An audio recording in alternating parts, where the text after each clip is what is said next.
semuanya, perkenalkan saya Regina Rofinisha dari kelompok 8 kelas L5 Indralaya. Di sini akan membahas mengenai pengawasan dan pertanggungjawaban APBN. Yang pertama, saya akan membahas mengenai pengawasan APBN terlebih dahulu.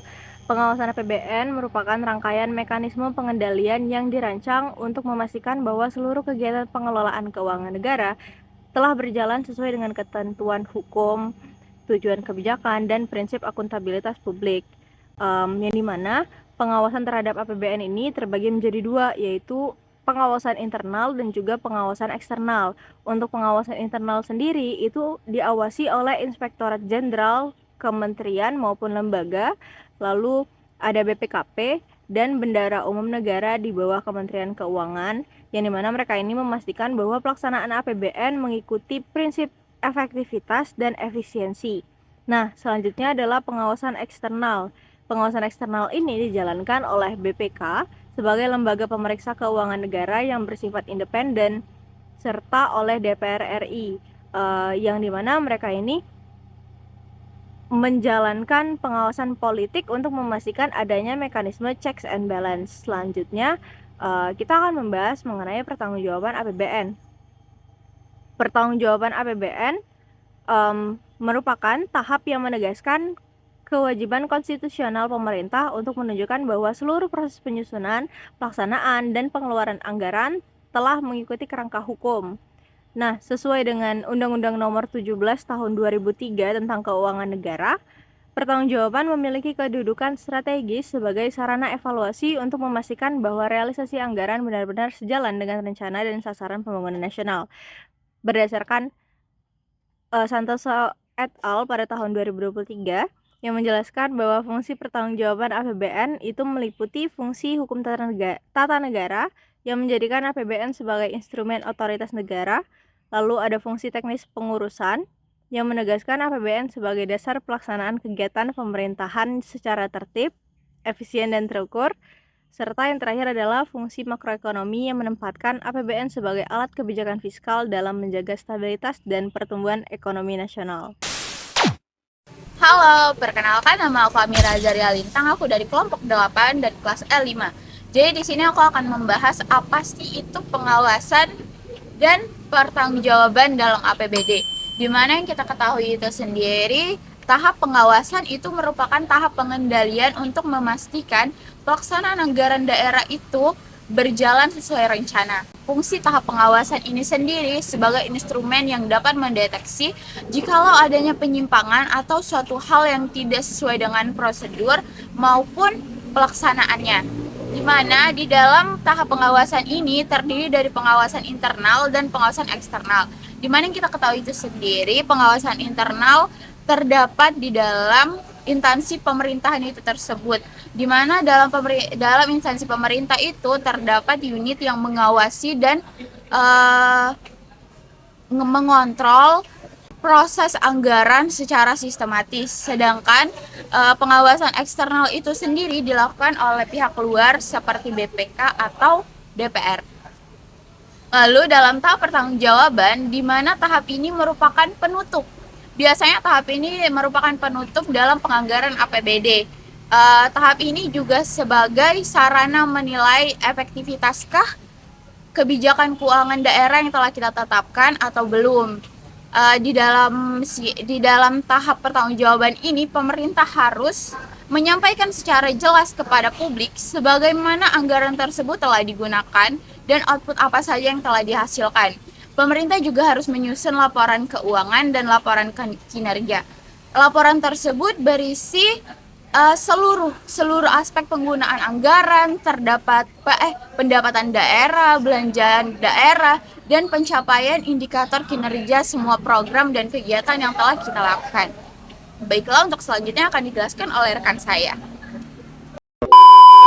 Halo semuanya, perkenalkan aku Tamara Nurferiska dengan NIM 0701 12 82 42 9140 dari kelas L5 Indralaya kelompok 8.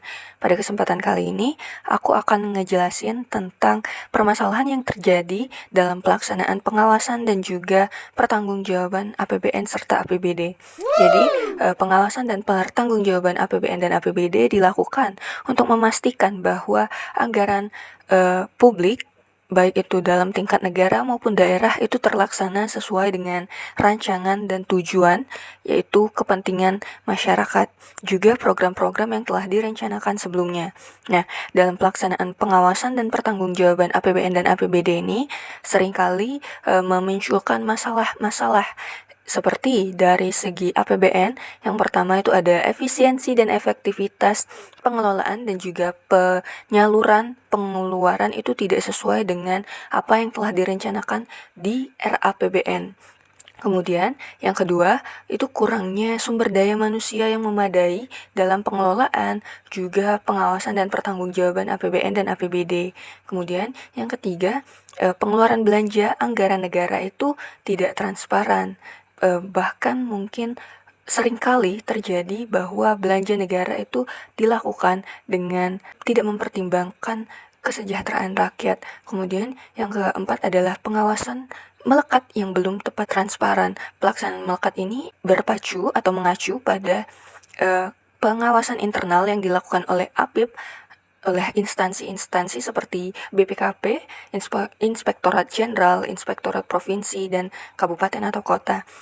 Kemudian, yang terakhir adalah rendahnya daya serap pemerintah daerah terhadap APBD akibat ketakutan berlebihan daerah untuk berurusan dengan hukum. Akibat dari hal ini, koordinasi antara daerah dan juga pusat itu tidak berjalan dengan baik, sehingga belanja negara terhadap dana untuk daerah itu juga tidak terkoordinasi dengan baik. Kemudian dari segi APBD, permasalahan-permasalahan yang sering kali muncul, yang pertama adalah kualitas laporan keuangan daerah yang masih kurang, di mana laporan ini menjadi tidak akurat dan juga tidak presisi atau tidak mencerminkan keadaan sebenarnya. Kemudian yang kedua, pencatatan aset yang tidak akurat sebagaimana terimplementasi atau tercantum juga dalam kualitas laporan keuangan. Kemudian keterbatasan kapasitas aparatur di bidang akuntansi pemerintahan sehingga menyebabkan keterlambatan penyusunan laporan. Kemudian yang keempat itu kurangnya pemanfaatan teknologi informasi di beberapa daerah. Dan yang terakhir adalah kendala birokrasi dengan koordinasi yang buruk dan lambatnya proses tindak lanjut laporan hasil pemeriksaan dari BPK. Sekian dari saya, terima kasih.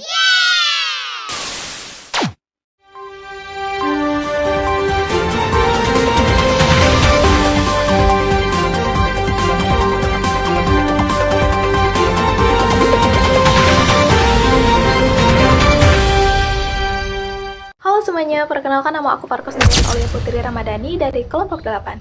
Di sini aku akan menjelaskan mengenai studi kasus dari materi pengawasan dan pertanggungjawaban keuangan negara dan daerah. Di mana di sini kami mengambil studi kasus pertanggungjawaban APBD Daerah Istimewa Yogyakarta pada tahun 2009 yang ditulis oleh Yuniza dan Nugroho pada tahun 2013.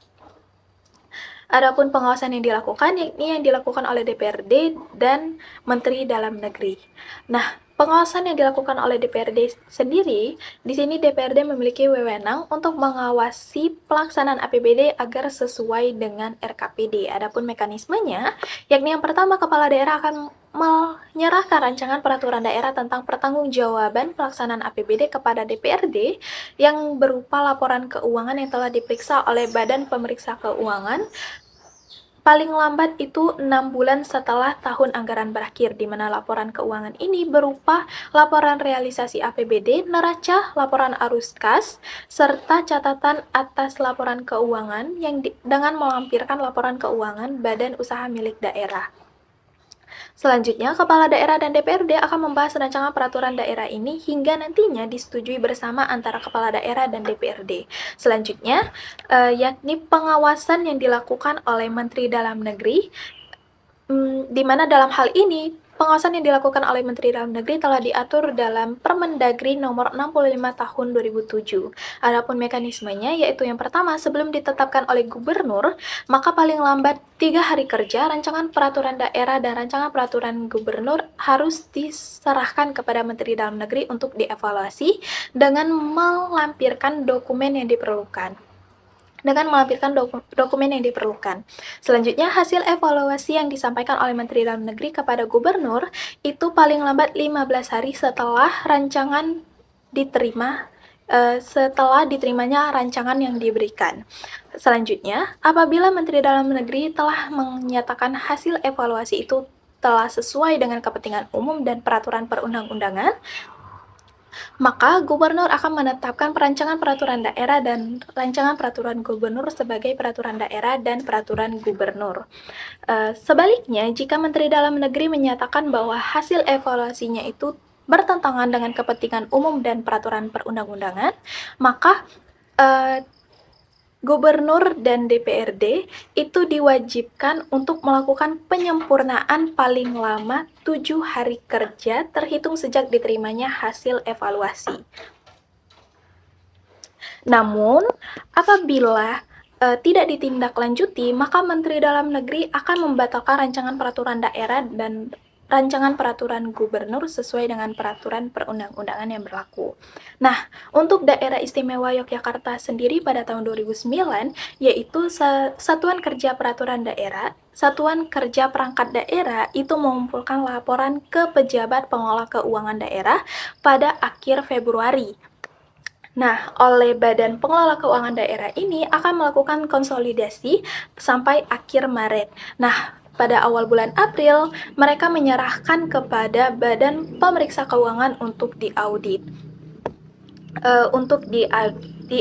Nah, laporan hasil pemeriksaan BPK sendiri itu akan keluar pada akhir Mei. Dari hasil pemeriksaan tersebut, Badan Pemeriksa Keuangan memberikan rekomendasi bahwa jika ditemukan kesalahan-kesalahan angka, maka harus segera diperbaiki. Jika dilihat dari rentang waktu, penyampaian laporan SKPD ke PPKD itu telah sesuai dengan ketentuan yang berlaku. Namun, terjadi keterlambatan terutama pada hal konsolidasi di mana jangka yang ditentukan, yakni konsolidasi diserahkan ke BPK pada akhir Maret, namun dilakukan pada awal April, sehingga dapat disimpulkan bahwa Daerah Istimewa Yogyakarta telah menjalankan pertanggungjawaban dan pengawasannya itu sesuai ketentuan. Namun, meskipun masih terdapat keterlambatan dalam konsolidasi atau keterlambatan teknis. Mungkin itu saja yang dapat saya jelaskan mengenai studi kasus ini. Mohon maaf jika ada kesalahan dalam pengucapan. Saya ucapkan terima kasih. One is the loneliest number that you'll ever